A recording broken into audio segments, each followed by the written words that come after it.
Seychelle Van Poole and Tony Kennard here with Van Poole Properties. And we've been getting some questions around non-real estate buyer seller questions. But they're very timely because everyone is shelter in place. And these questions are around, so maybe you don't want to buy or sell your home right now, but you have questions around the housing situation. And we figured it might be helpful to share some of the things that we're seeing out there and some of the trends. And maybe it'll help you too.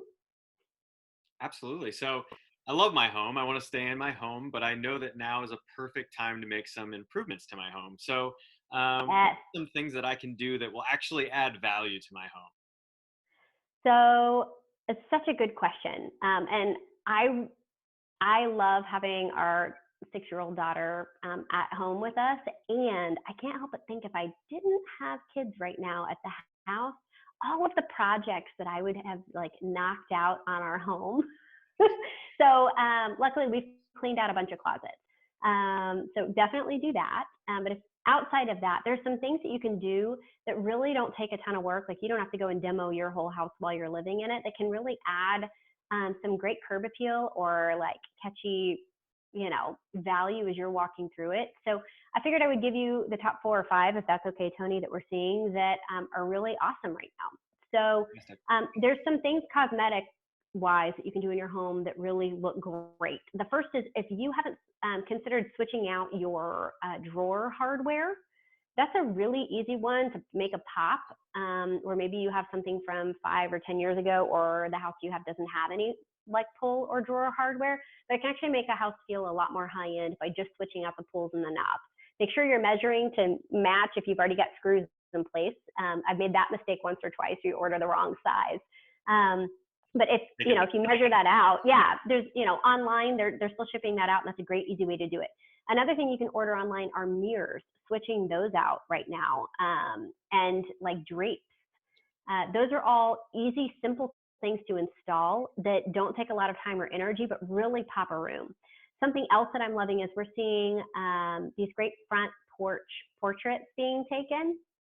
And I'm thinking, why not order a big print of that and put a beautiful frame around it, or do that in black and white down a hallway? Something like that I think would be really pretty and something that's simple and easy to do. And then the easy inside is paint, right? Paint makes a huge difference. And so if you've got one color hue and you're looking at move to a next, we're seeing still the trends with whites coming in. Actually like a rosé, kind of a blush color is the color of the year this year, which is pretty fancy. And then blue was the color last year, kind of like the painting. So blues and pinks, amazingly enough, are kind of the color. We just did our daughter's room in feather white from Sherwin-Williams, and it's like a really, really, really, really pale pink. It looks really pretty. But that's something easy. And then the last thing I would say is flowers in the front. You are at home, flowers in a pot, herbs in pots right now, and flowers in the front yard. It's something simple. Home Depot will run it out to your house, like run it out to your car. You don't even have to go inside, but it adds a really nice curb appeal when you are in the house and out in the front yard or on the patio more than ever. Make it a place you really enjoy. So I would say those are definitely some of the things you can do that are simple and easy, but add a lot of aesthetic value while you're living in the house.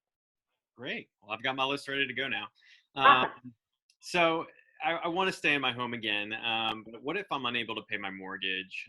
What does that look like for me right now? Gosh, this is something that we are so passionate about, Tony, is this is a funky time. And I know, people, I know people, we've got a bunch of people that are really special and near and dear to us that are getting furloughed or laid off right now, or even small business owners that are trying to ask, am I going to keep my doors open? And I think the thing that we need to keep in mind is if you have a mortgage on your property, there is a foreclosure moratorium right now. So banks are not going to foreclose on you. But it's really important to understand that if you physically cannot pay your mortgage, you need to reach out to your mortgage company before you stop skipping payments.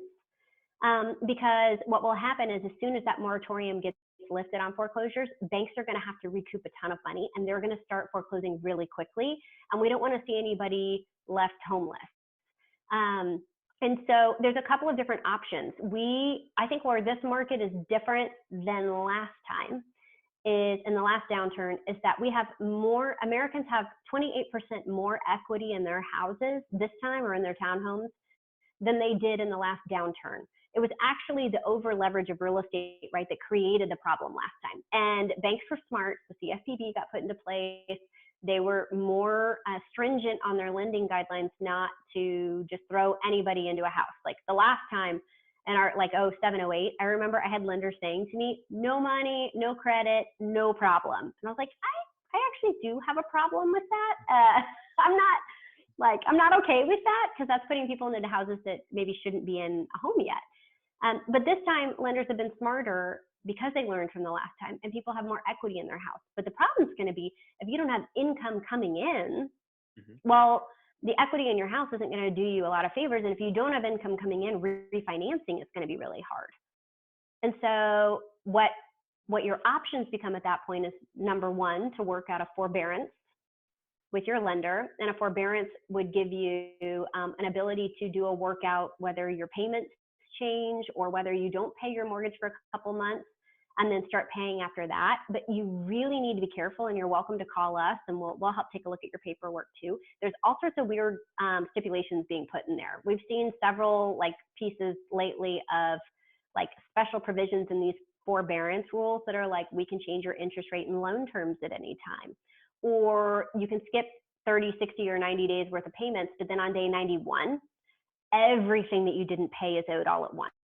And so just really walk in eyes wide open and read the paperwork before you sign it, because banks are obviously in a profit business. That's their job. And so they are going to try to figure out a way to recoup their money, and you need to make sure you're aware of what you're walking into.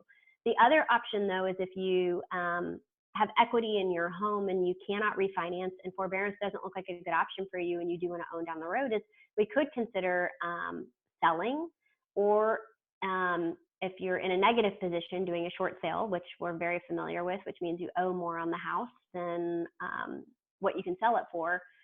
We can kind of explore those options to help get equity out. Maybe you rent for a year and then you buy again. So that would be a way to free up some cash flow and keep cash, right, as king for people that need it, but not put you in a bad situation in a credit light. So we're happy to work through those options and figure it out. But I think definitely, if you've got questions around your specific situation, feel free to give us a buzz. It doesn't matter if you're buying or selling today. That doesn't matter. We really just care about humans as a whole, and we want to make sure we're helping. That's great. So what I'm hearing is contact your lender and make sure that you're paying attention to the fine print and the details, because that's really going to be the important thing here when it comes to these forbearance programs that we hear so much about.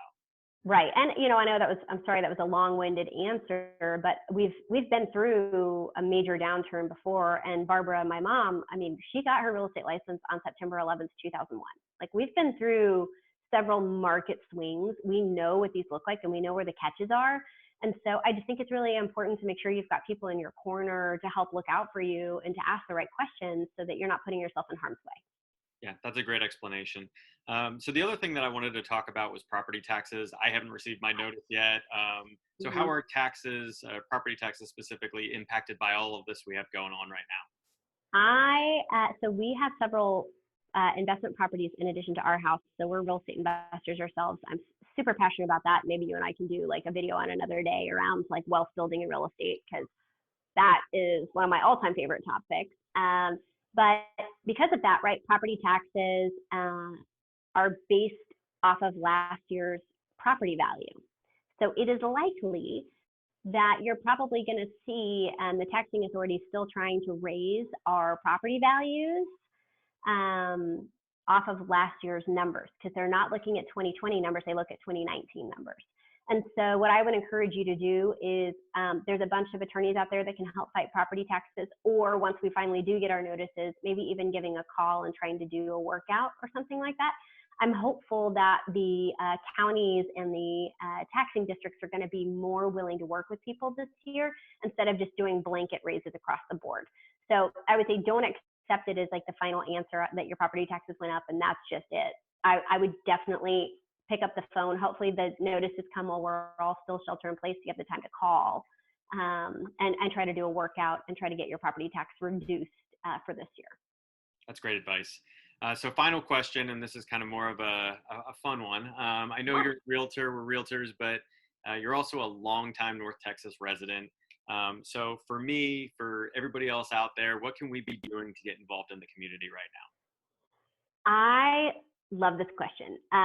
So I I know I'm a glass half full person. I'm a realist when it comes to statistics and facts. Like that's just the way it is. The facts are the facts. But I am a glass half full person in that I believe that our communities are coming together in really amazing ways.